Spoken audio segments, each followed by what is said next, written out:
Welcome to I Change with Dr. Kwitai. Small ideas, big changes. Dr. Kwitai is Chief Catalyst for Change at iHealth Center for Integrated Wellness. In each of these sessions, she expands on a small idea that can help you experience a big change toward better health and more happiness. Dr. Kwitai developed the I Change therapy process, which has helped her many clients attain better health and happiness over the past 16 years. I am Dr. Steve Stork, your co-host and Director of Technology for iHealth Center. And now, from the Studio of Harmony in quaint Keller, Texas, here is Dr. Kwitai. This is how I work. I sit in front of you and I create in myself an empty vessel and I download whatever I need to be speaking to you today.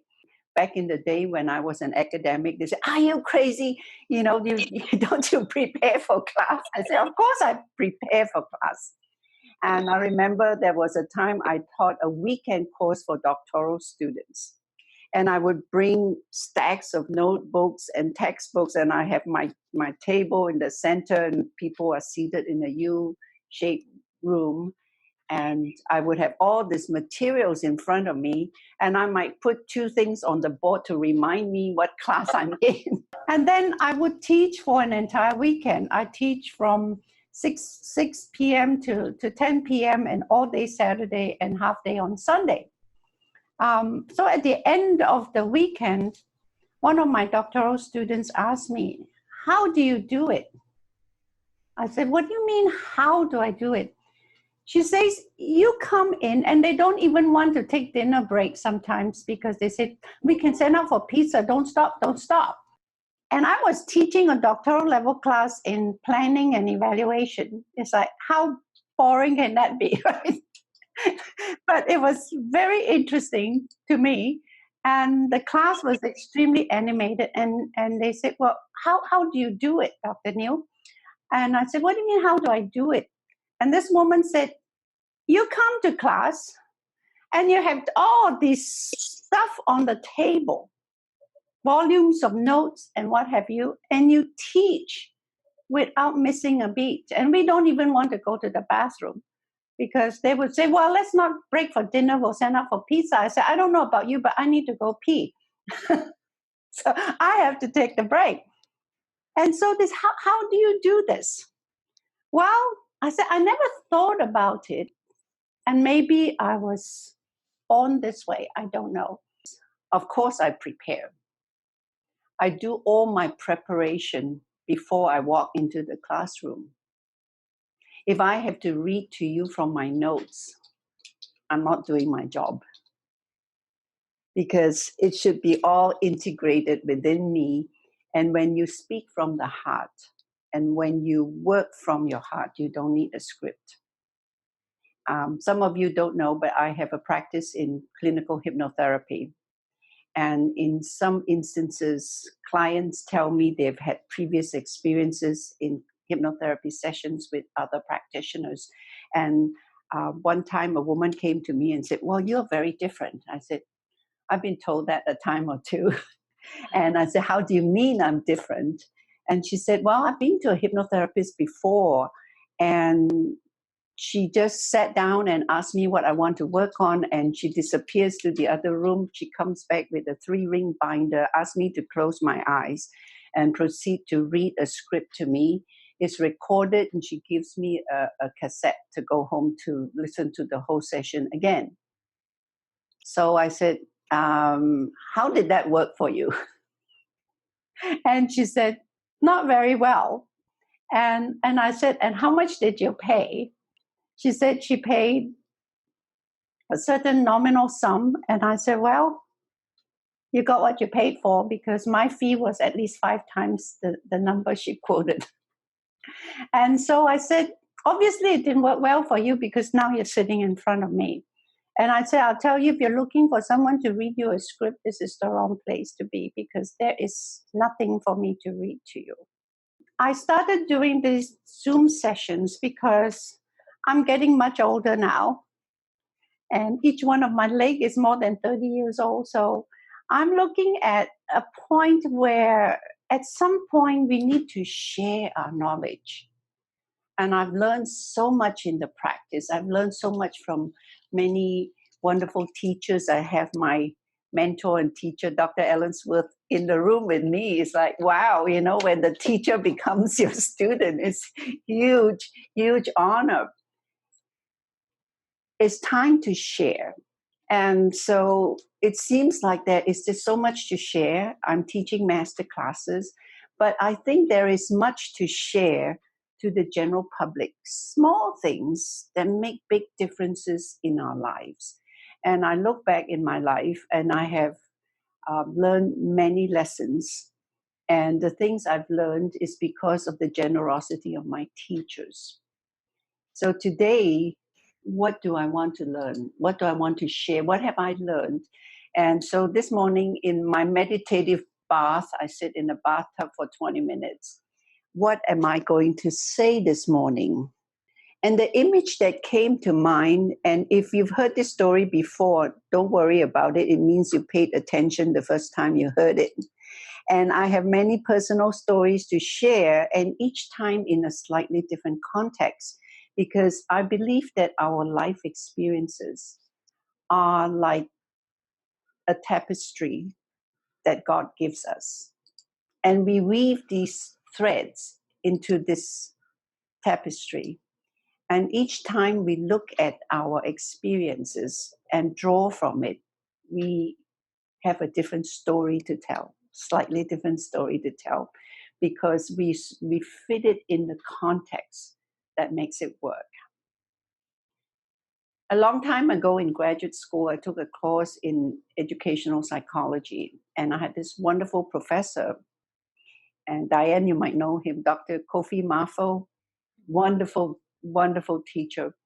A very important question he raised was, how do you know when you have learned? How do you know that when you leave my class that you have learned something? So I often ask my students, how do I know that you have learned what I seek out to teach you that you need to learn?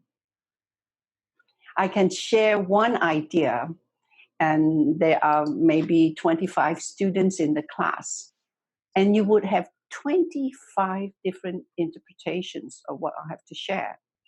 Just like you put an elephant in a room and you put 5 blind men on different sides of the elephant, and each one will come back and report till they are blue in the face that that's their perception of the elephant. So how do you know you have learned? I believe as I get older and I look back, the nice thing about being older is that, number one, you don't owe anybody an explanation, if that's one thing to take with you today. I'm grown up now. I don't have to explain myself. Sometimes people feel that if they say no, they have to justify themselves with 10 pages of text. You don't. Simply say no. How do we do that? As I am speaking about this, things evolve, and I'm sensing that this story is taking another direction. I have no idea where we're going to end up, so travel with me. And I also remember in graduate school as a health educator, one big article I read is that it is very important as a health educator, we begin where the person is. Now, I've worked many years as a nutrition educator. And I remember one time I was in Washington, D.C., attending some very important nutrition summit. On the way to the venue, I passed by and saw many homeless people. And here we are in a fancy hotel debating what is a nutritious diet. And I say to people, I say, wow, I say, all the people who are homeless, they don't have a luxury to look at the food guide pyramid back then and make selections. They do the seafood diet. They eat what they see for the day. And so it all comes back to this whole idea of health and happiness. What are we here about? What's the purpose of our life? What are we going to do with this bucket of hours and days and weeks and years that was allotted to us? And it's not fair. Some people say, my father died when he was 50 years old. My grandfather died when he was 97 years old with all his teeth and all his hair. Is it fair? Well, let's get over it. Life is not fair. Life is not fair. And we make of it. So how do we make of a bucket of life given to us? And the whole idea of being a health educator is that, 80% of the quality of our life, we have a choice. And if we don't exercise that choice, we're either being lazy or stupid or both. And that's many things I would share. One of these days, I'll spend a whole day on lazy and stupid. But, but today, I think I've been given this wonderful opportunity for the last 8 weeks now, being the full-time caregiver to my 1-year-old grandson. And the joy he gives back in the things I learn about how he learns. The wonderful thing about being a grandmother is that I get to send him home at the end of the day. I just get to enjoy him and I get to learn from him. How do I know that he has learned something? It's amazing how much he learns. I'm trying to teach him Qigong, and I'm just raising my hands, go up, go down, and bend the knees. He's already doing that with one take. As long as we are breathing and in beta consciousness, we are receiving all kinds of information and we process. And the older we get, the more filters we put in our heads. And how do you know when you have learned? And how do you sort out pieces of information that are relevant to you and useful to you? And how do you toss out the noisy clutter day to day that media barks at you? How do we know that? Well, learning can be conscious and learning can be unconscious. So going back to Dr. Mafo, he says, when do you know that you have learned? And whenever I consider that question, I remember how my $38 of a ice skating lesson from Mr. Simpson had saved my life. When my children wanted to do ice skating, it was not part of my experience. I didn't even know how to roller skate, let alone ice skate. It was not part of my growing up. And so I realized that instead of first time taking my kids to the ice arena with my classmate, and the children are trying to shame me into putting on ice skates. And I was terrified that I would end up with a broken neck in the emergency room. So the next few weeks, I saved up some money and paid for a professional lesson. All I could afford was a 30-minute lesson. At that time, $38 was almost half my grocery bill. It was a lot of money. I was not working. I said, I want to learn how to stop. I want to learn how to turn. I want to learn how not to have to crawl on my hands and knees back to the edge of the ice arena. So he said, took me to the center of the ice rink, and I was terrified. He said, when you want to turn, all you need to do is to move your head. And here's the small idea that I'm going to expand on today. Look to where you want to go. Look to where you want to go, and your body will follow. And I thought, wow, I always thought my body is all integrated. When I turn, my whole body turns. But he said, look at me. Now turn your head 90 degrees. You see, you can move your head without moving the rest of your body, correct? I wasn't aware of that. Was that lazy or stupid, right? Didn't know. So months later, I was going to school and I was coming down the hill. It was in March and in Ohio, and beautiful sunny day, very, very cold. I'm coming down the hill and I hit ice. Bottom of the hill was Highway 303, and there was big semi coming. And I'm looking at my car spinning out of control. My whole life came before me. And I thought, well, under the wheels of the semi, or I suddenly looked to the side of my road and saw a deep ditch.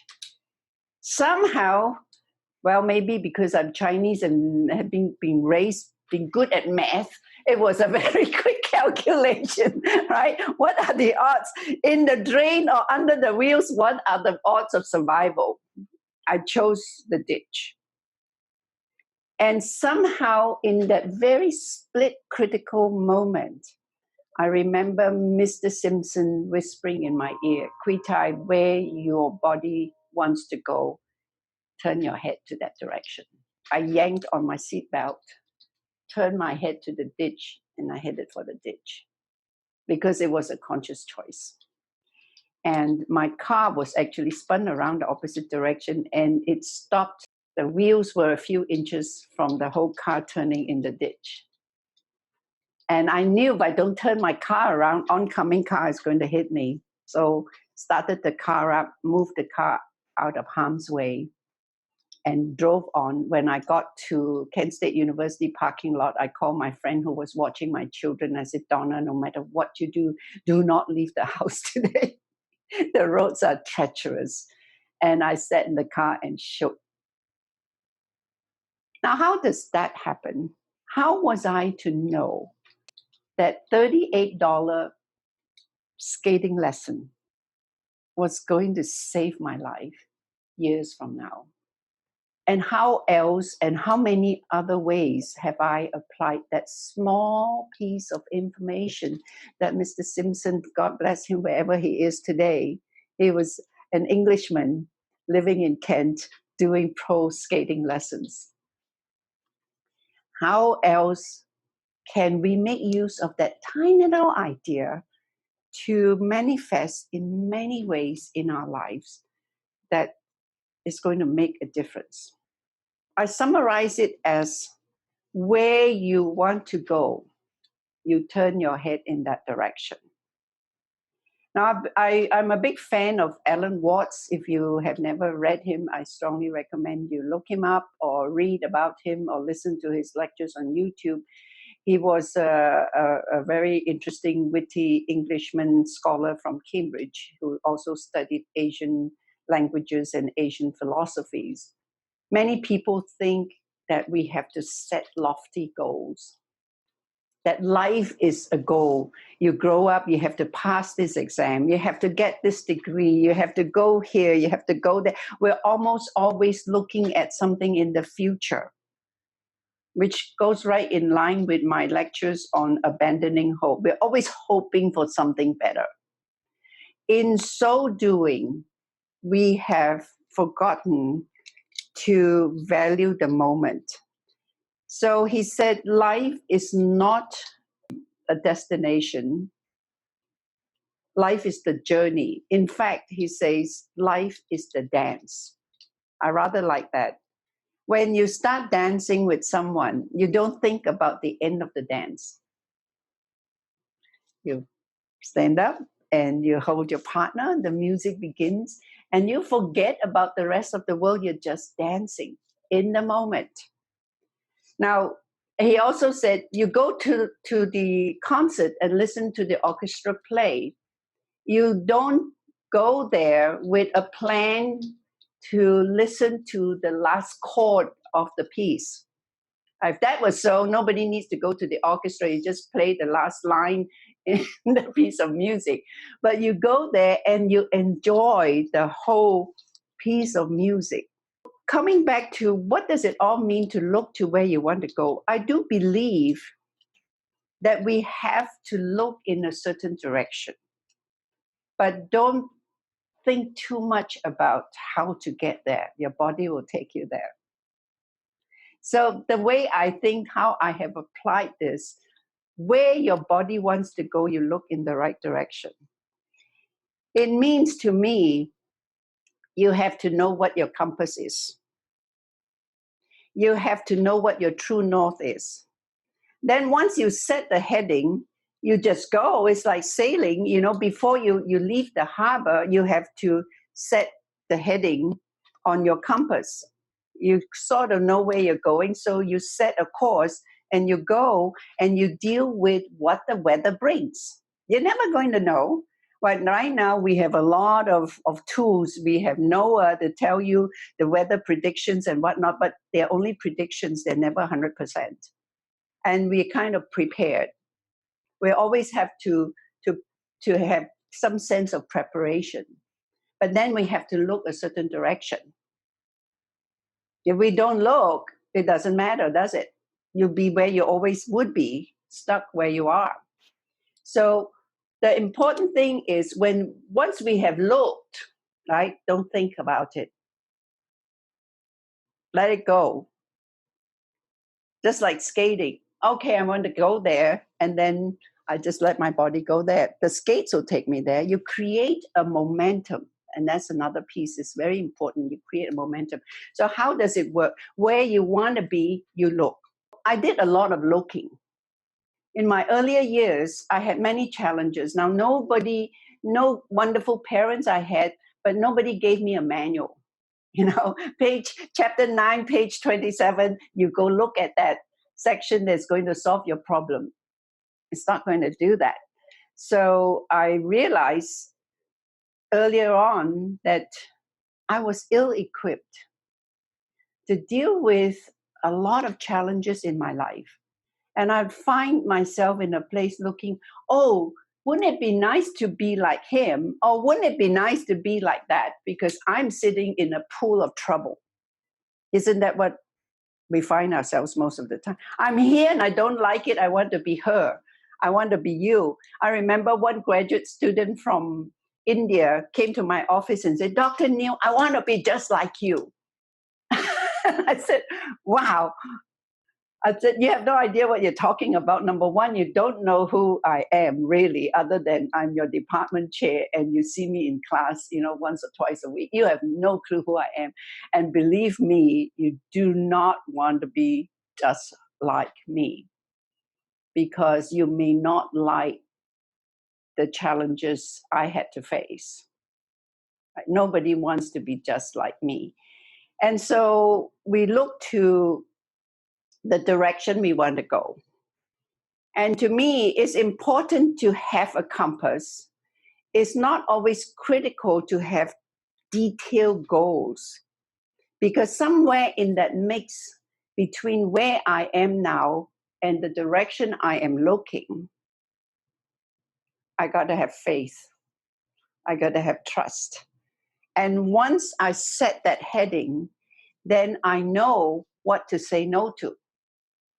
For instance, after I got divorced, after 16 years of my life as a full-time housewife and mother, I came out to take my first job in Texas as assistant professor at Sam Houston State University. I was scared, I was lonely, and I had no money. And I signed a contract for $30,000 a year, pathetic, with a PhD. I made the dean give me $1 more. And on the condition that he would send me with the contract one physical dollar. And he said, why is that? I said, well, it's a Chinese thing. You told me you have maxed out the amount of pay you can offer me. And you already told me that I'm worth more than the money you're paying me. So I said, I want to see physical evidence. Give me $1 more from your own pocket. And add a 1 on the existing $30,000 contract. Then we have a deal. And he goes, that's the strangest thing. I can do that. And I took that dollar and the letter and I framed it, and it was on the wall in my office in my entire tenure at Sam Houston State. So he said, why? I said, this is why.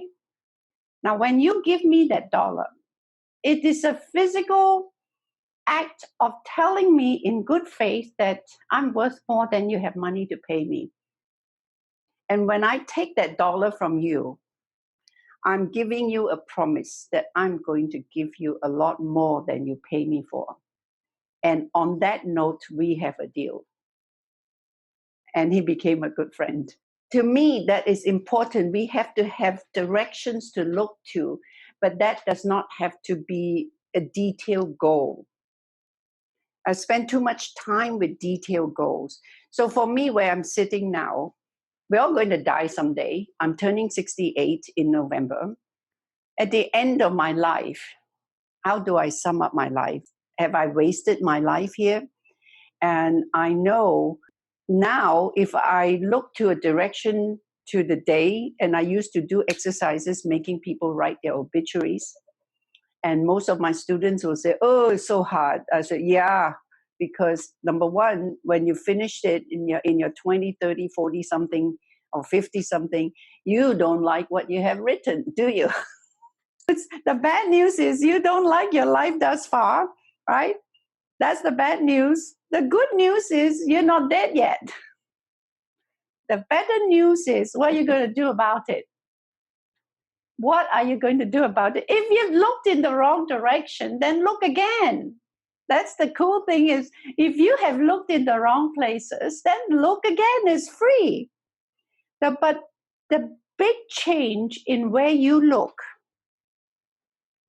is the most important piece. As I was working with someone who wants to feng shui their house, and I said, it doesn't matter how I recalibrate the energy of your home. If you are in the wrong place, if I don't help you get your energies in the right place, the minute you walk into a place I have finished feng shuiing, you will disrupt all the energies in that space. So when I do a feng shui consult, I have to have the owners agree to letting me feng shui their bodies. Meaning that if you don't know where you're looking, it doesn't matter where you're going.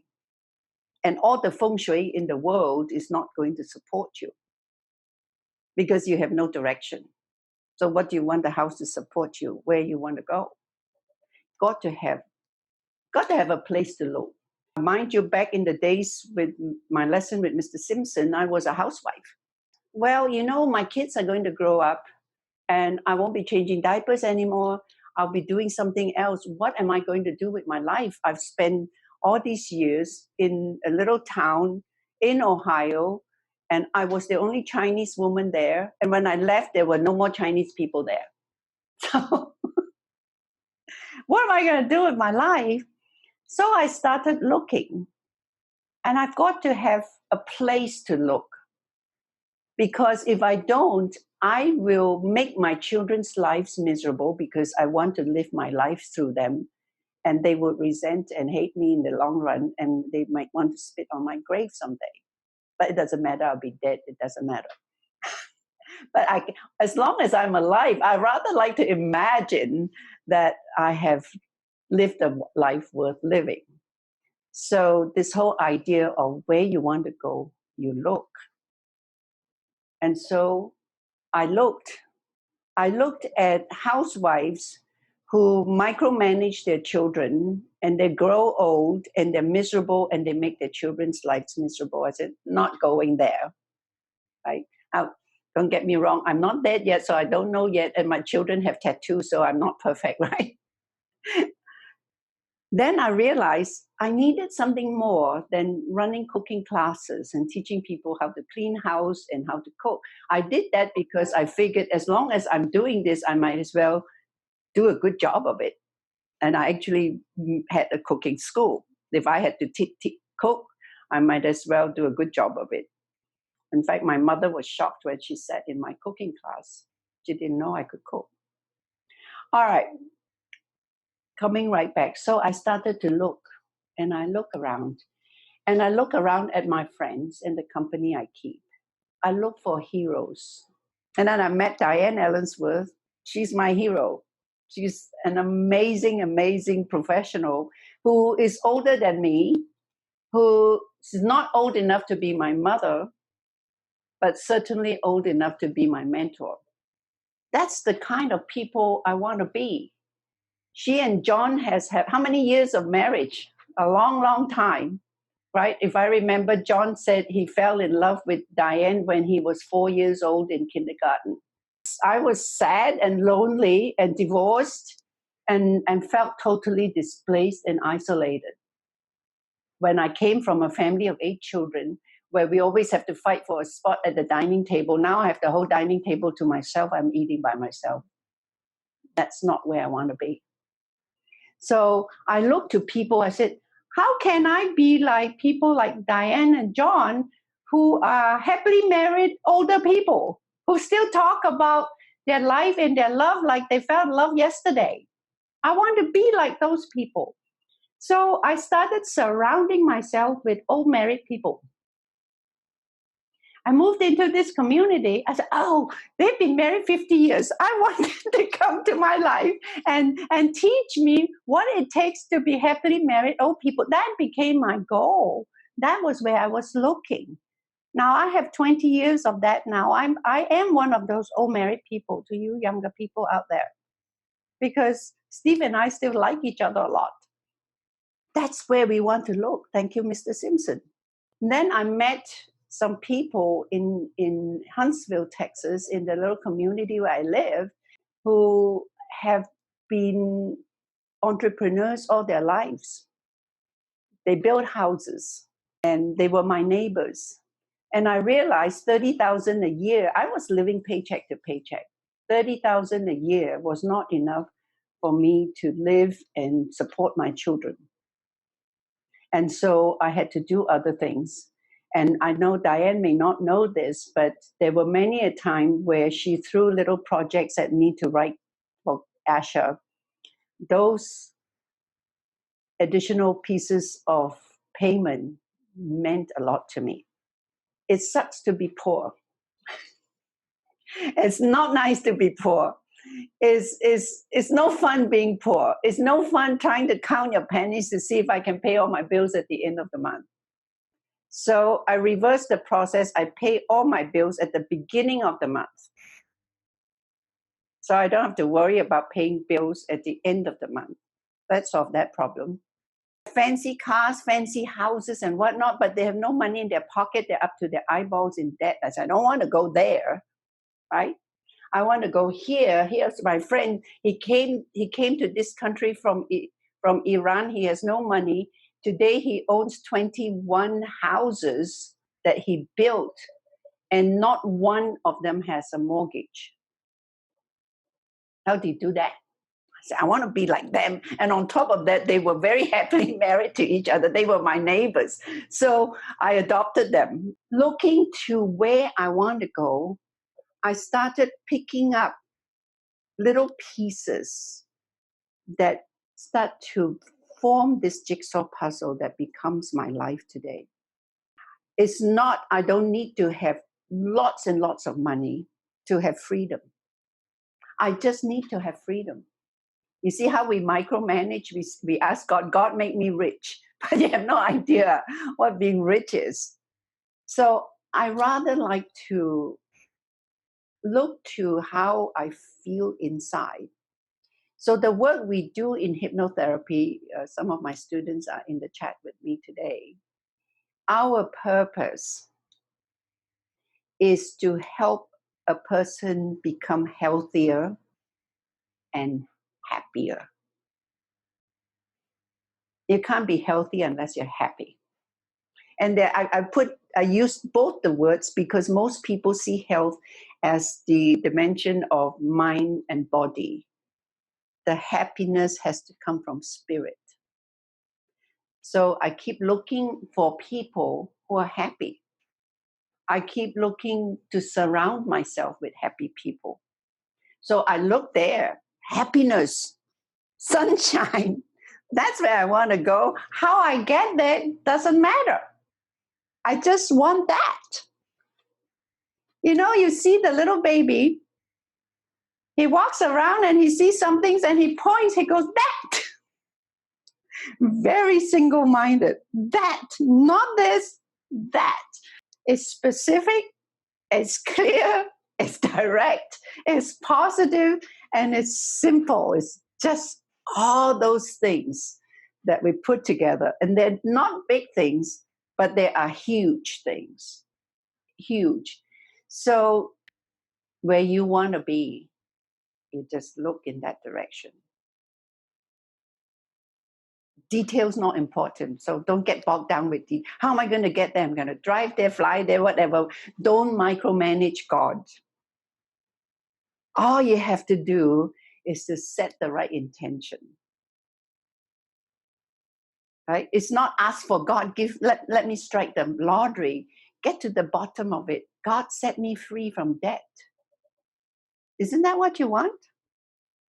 Right? So if somebody comes along and writes you a check and pays off all your debt, you know what? In time, you're going to come right back to it. Promise you, it's only geography. Unless you change that habit. How do I get out of debt? It's like, how do I eat an elephant? One bite at a time. We have to cultivate a debt-free habit, and we have to build the momentum one step at a time. Just like I look in that direction, I have to take the step, one small step at a time, and build the momentum. And very soon, you know what? Negative people don't like hanging around me because I don't want to listen to their yada, yada, yada. And I said, well, if you want to complain, come to my office and make an appointment. You have to pay me to suffer through your yada, yada, yada. And then at the end of which, I'm going to teach you how to get out of it. Right? Isn't that why you come to see me? Right? So it's very important we set a very clear direction. We don't have to work out details in a goal, because most clients, in my 16 years of experience in this work, most clients have no clue what they want. Most people have no clue what they want. They may think they do, right? That's why I tell you to stop thinking, because thinking gets in our way. So sometimes people come, especially I had some professional therapists who comes to me, they have done all their own detailed analysis of their own problems. They have come with pages of what they think is wrong with them. And I even had one who spent a whole hour, giving me a lecture on her problems. Wouldn't give me a space to interject. So finally I said, I'm looking at our contract. It seems to me that I'm the signature that says I'm the therapist and you're the client. So when you're ready for me to do my job, let me know. Take all the time you need. My meter has been running for the last hour. I just want you to understand I'm here to help you whenever you are ready to be helped. Make sure that where you want to look is where you want to go, because you may get what you ask for. What is it you really want? So the big question, I think one of the most wonderful things I learned in graduate school, I love doing research. I love designing research studies. I was good at it and I loved it. I remember when I took my comprehensive exams, we had so many questions to write on. Back in the day, I was too scared to use a computer to write my answers. We have 2 days of written exams, and we have these pads of paper, and I would write. And so being the exam expert, because I spent my whole life taking exams up to that point, I said, okay, there are 5 hours to respond to this many questions. So I divide the number of hours per question to make sure I've got all my questions in, blah, blah, blah.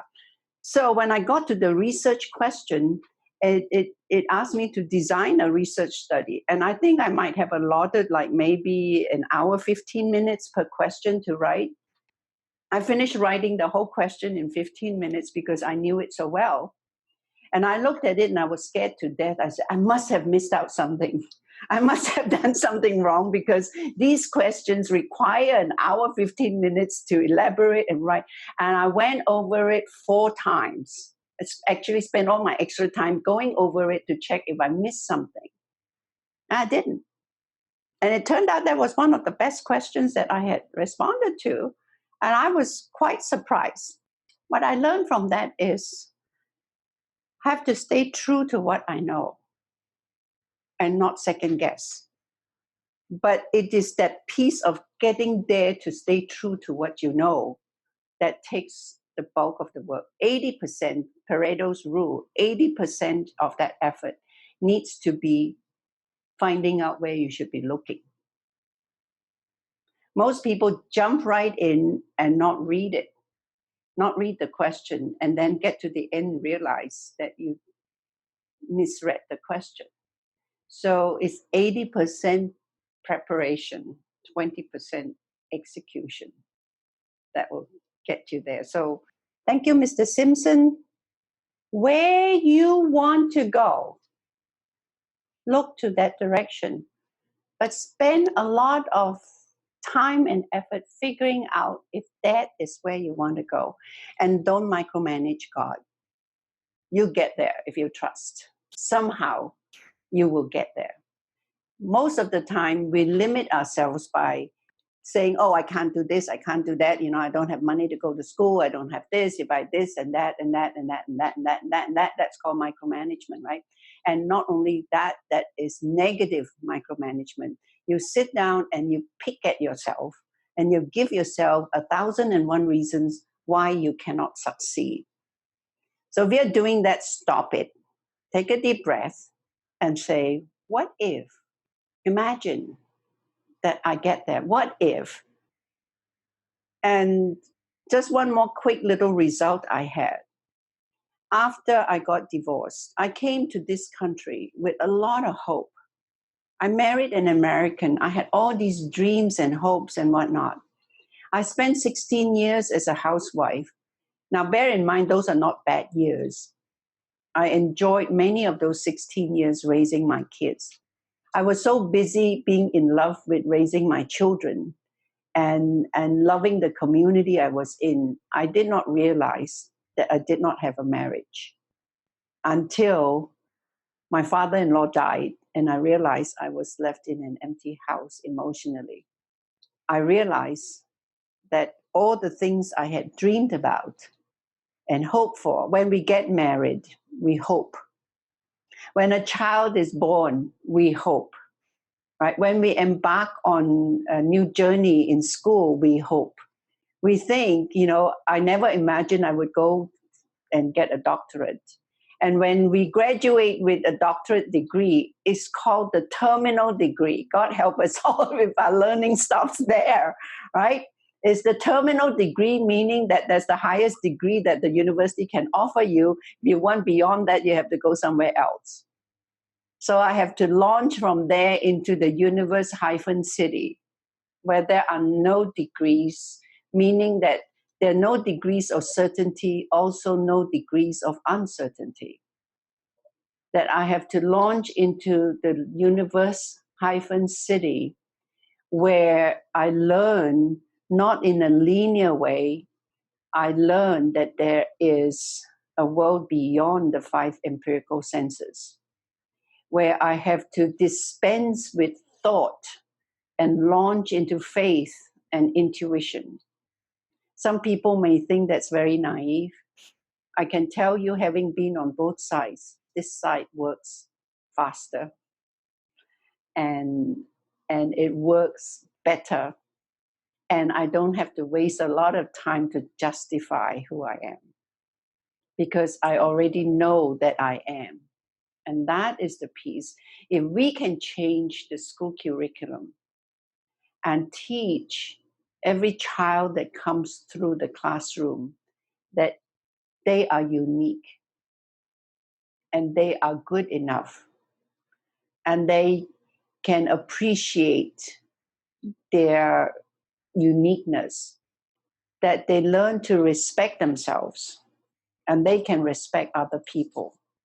That teachers and counselors stop telling people they are not good enough. Oh, you can't be. I remember my uncle telling me, Kwitai, you want to play the piano? Are you out of your mind? Look, you only have 10 fingers and there are 88 keys. Do the math. You will never play the piano. Well, there you are, right? But then I got a better idea. I married somebody who does. So I don't have to practice. See, there are many ways to solve the problem. I hope this little chat has brought you some joy, that you had at some point experienced it. And if you hadn't, give it a shot. It might work for you in miraculous ways. And always know that at the end of the day, you are good enough, just the way you are. Whatever shape, size, color, form that you find yourself in, that you are special and you are unique and you are good enough. And sometimes people know it, and that's all very well. A lot of times people have no clue how wonderful you are. And that's okay too. As long as you know, I know, and God knows, that's good enough. If you have in some way benefited from this, don't send me money. Make somebody smile. And that's all I ask. Thank you. It's always good to hear your stories. They make a big difference in my life. I'm actually using your little stories to help coach and use them as lessons every week when I do sessions. So I'm using your knowledge and your stories as part of my hypnotherapy now. So thank you very, very much. Well, thank you. I appreciate that. I just want to thank you again. I each week am able to apply something that you have shared, some little piece. And so I really like the idea of continuing to look in the direction that you want to go, because I think I've looked there and somehow I've looked away. Well, life throws us many distractions. It's important to know where to turn back to. I really enjoyed the presentation, and the idea of looking towards a happy marriage reminded me. I'm thinking, all right, so yes, been married 55 years. What is that? And then I realized that it was a small idea that brought a big change. But the idea wasn't mine. It was from a book by Eric Fromm called The Art of Loving. And he talks about how when we're younger, particularly, we think we're going to fall in love. And we do, and we have those wonderful feelings.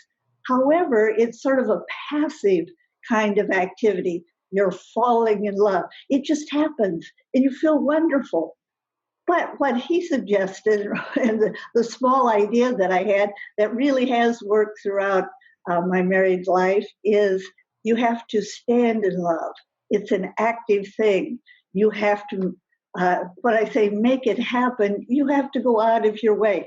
And if you think back to when you fall in love originally, you want to bring a gift to your beloved. You want to cook a special meal for your beloved. But as we grow older and the business of life interferes, sometimes we forget about standing in love and continuing that love with acts of kindness, with acts of deliberate engagement. And one of the things that I always recommend to new brides and grooms, that they save Friday for date night, that make at least one night of the week special.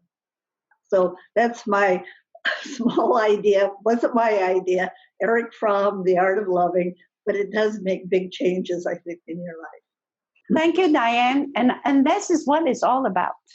An idea is only an idea until you make it work. I'm not against dreaming. I am an advocate for doing, for being. And I think falling in love is the easy part. Being in love every day and loving your life together, whether it's peaceful or stormy, that's what makes life meaningful.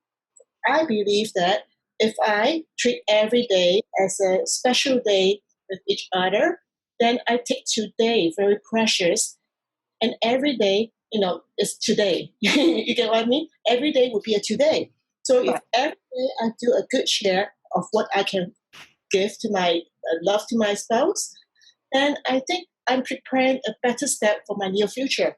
So I haven't think about too much about what will happen in the near future. I don't think about what will happen, in a relationship. I just know that what I have today and what I want to give what I have for today by providing a very happy and a very, how should I say, loving environment with each of us, with both of us. This is what I would like to share with others. I'm not so complicated in thinking about too much, but I just know that today is a present. That's what they say. It's a gift. A gift, for today. right? Mm-hmm. Yes. Thank you, Karen. And that's what it is. Is you need to look to a direction. For me, I just had a very simple goal when I made that scary, lonely journey across the country to start a new life alone in Texas. And I said, God, please, I want to know what it's like to be happily married in this lifetime. Now, I wasn't as smart as some of you. You do it right the first time. Steve is not my first husband, but he's my last. Thank you so much. Please send me your comments, and I so appreciate your joining us today, and we'll see you next Sunday. Would you like me to continue doing this? Yes.